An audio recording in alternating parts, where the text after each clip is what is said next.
Okay, hello. I am going to be playing some Battlestar Galactica Deadlock. So, here we go. So, Battlestar Galactica is a really neat... Deadlock is a really neat little game set during the first Cylon War of the 2004 show. And it's all about space combat, which is very interesting. So, it's not an FPS. So, I'm going to start a new campaign. Let's just do the standard campaign, no DLC, except for the more ships. Easy difficulty. Let's use crew veterancy, so the ships will actually gain experience the more battles they're in, become more stronger. Not going to do persistent damage between battles, because, well, just an easy playthrough. I would disable the tutorial, but if we do that, we have to skip the first few levels, so don't really want to do that. And proceed. And we'll skip the cutscene.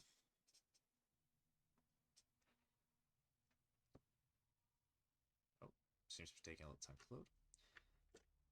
Okay, so this is the main strategy room, and basically the war room. We move our fleet, usually represented by these little symbols here, to the different planets of the 12 colonies. First mission is tutorial. We just get 2 ships, 2 Manticore corvettes. The first ship you have access to, very basic one. Surprising punch for such a early ship though. Very good throughout most of the early game. And throughout this, we'll have the little chat box up in this corner that you just saw. You may also hear the voices of the characters. I've turned down the volume, so you shouldn't hear them too much, but they will still be there.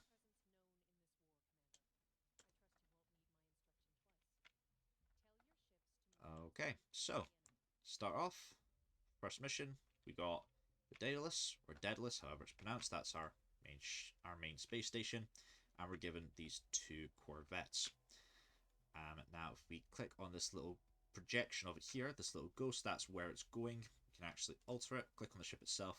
It'll give me options to the ship itself. Now, to start off with, we're facing this Cylon ship, Nemesis Corvette. Lightly armored, but very fast. It's going in this direction, so it's going to swing around here. So, start with this. We move this ship here. It'll be on an intercept course. Same with this one. Move it in this direction. And Manticores, if we focus on them a little bit, they're not heavily armed. They have 1 forward gun, which is on the underside of the ship, and 2 dorsal guns here. If I click the ship, I can actually see the range if I press one of my hotkeys.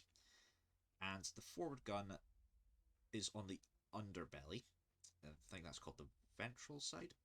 And basically that means the forward gun can only fire downwards and forwards. So I will actually move these ships upward so that their main guns are above the Cylon ships and they can hit it. And end turn. And yeah, given a little explanation, it will automatically fire, but I can focus fire on a ship, and that will increase accuracy against the targeted ship. So, like so, focus fire on this, and actually press focus fire, and as you can see, this gives a little rundown of the particular cannon. So base accuracy 55, because the Nemesis is quite far away, minus 10 accuracy. The ships are the same class, same size, so nothing there. But if I focus, I'll get additional accuracy and therefore damage output. So once again, move it on an intercept course. We slow this down a bit. Then as this is moving across, it'll stay in fire for longer and we won't just zoom past it, which is a possibility. End turn. And if we hover the cursor over, we can see the armor being shredded off this. Not very fast, but picking up pace. Yeah, Nemesis, they are just small, they don't have much. Oh, hooray. Okay, so we've got a second ship jumping in. Not worried, it's just the same class. Fairly easy to take down. So we swing the ship so that it can still focus. this will slow down. And if I click on a ship, I can actually see some information about it. So yeah, here we get the armor on each side, and if you focus in as we move over, it actually highlights the part of the ship. And actually, here we've got hull damage, which is HP basically. Once that reaches 0, ship goes boom. And here are the various subsystems. We won't talk about them now. And this turn, we've actually unlocked munitions, which in this case, the guided missiles. These do quite a chunk of damage. Now, this Nemesis is already missing all of its top armor and most of its rear armor. So missiles that hit it are going to do a lot of damage. One salvo.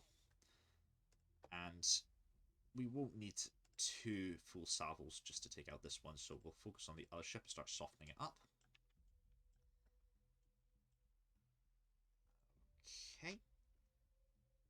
And we can actually affect the posture on a ship. So basically, the posture is whether it's offensively or defensively inclined. So if I put this onto more defensively inclined, well, as you can see, it lowers the range and the fire rate slightly, and various other subsystems which we'll talk about later. But it does mean it has increased damage reduction, so shots from these will do less damage. We're just going to leave it at neutral for now. And on the other end, we have increased attack posture, which will, as you see, increase range. I think it slightly increases fire rates, but reduces damage reduction, so if it gets hit, it'll take slightly more damage. And yeah, I think we'll put this onto an attack posture. It's further away, so it doesn't matter as much.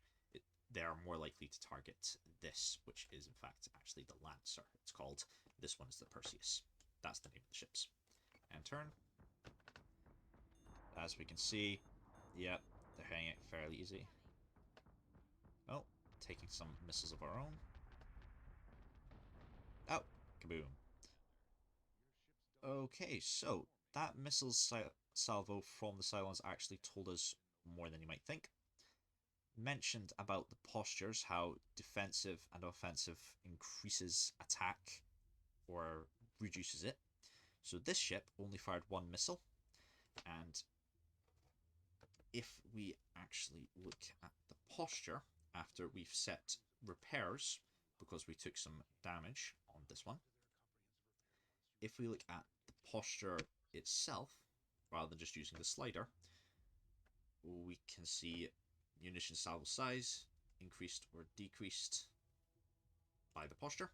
So I'm guessing this Cylon ship had a very high defensive posture, which meant it only fired 1 missile. This one fired lots, so I'm guessing it had a high attack. Not surprising, it was just coming in for an attack run.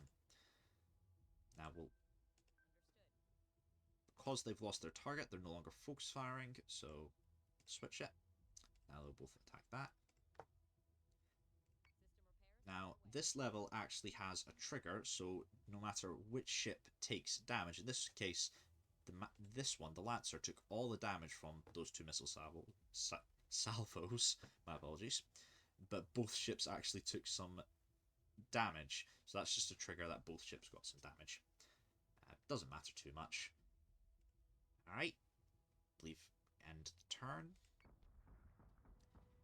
Now you notice that this Manticore isn't actually shooting at this ship. That's because each ship has certain weapons which have a certain firing arc. So as you can see, we can actually see it in red here. The Manticore has the 2 turrets on the back, fire backwards, the turret on the front, which fires forward and down. Regretfully, no broadsides, so that's why it wasn't attacking now. But now, this Nemesis has quite foolishly moved firmly into the firing arc of both my ships, and it'll be quite a bit easier to inflict a ton of damage on it. Now, the tutorial is instructing me to use the tactical map, which just shows the entire field of battle. In truth, it's not massively useful. I don't use it much. It can be useful for spotting any ships that have like slunk to the edge of the battlefield. That happens sometimes, but most of the time, if you've been paying attention to the main battle, you won't use this much. Okay, now this is shooting off in that direction, it seems, and it moves very fast. The Nemesis is one of the fastest ships in the game, actually, at least that I've encountered. So we'll put our two Manticores on a faster approach. Now, when you increase or decrease the posture, as you can see, the range, this white line here, the distance the ship can actually travel decreases. So if we put it on neutral, it'll be able to go the furthest distance. It'll do less damage with the cannons, obviously. That's not too much of an issue. One of the great things about this game is how it really accounts for 3D combat, because you're in space. There's technically no up and down. There's no up and down. And there we go. Nice and easy. Just pounded that thing until boom. Okay, and the coolest thing about this game is that at the end of every single battle, it turns the level into a cinematic similar to the 2004 show. So it's like you're actually watching a battle from a show. It is very cool indeed. Before we do that though, just have a quick look at the after battle report. Because we have crew veterancy, the ships, they get some XP, and this will make them stronger over time. Quick look at the accuracy. As we can see, the Lancer had the final ship on both of those two Nemesis corvettes, so it counts as the enemy ship destroyed, even though the Persis seems to actually have done more damage. But never mind, it's just an easy tutorial battle. So let's watch the replay. And we do get some beautiful shots of it, and the music fits it so perfectly. It's... whoever worked on the soundtrack from this game knew what they were doing, basically. The sound effects as well, just to hear that thump, thump, thump sound of those cannons is very cathartic. And I probably could have adjusted the posture of that ship, that Manticore, which just took the missile salvo, onto more defensive to reduce the damage, but do you know what? They were never going to destroy it. Not much of an issue.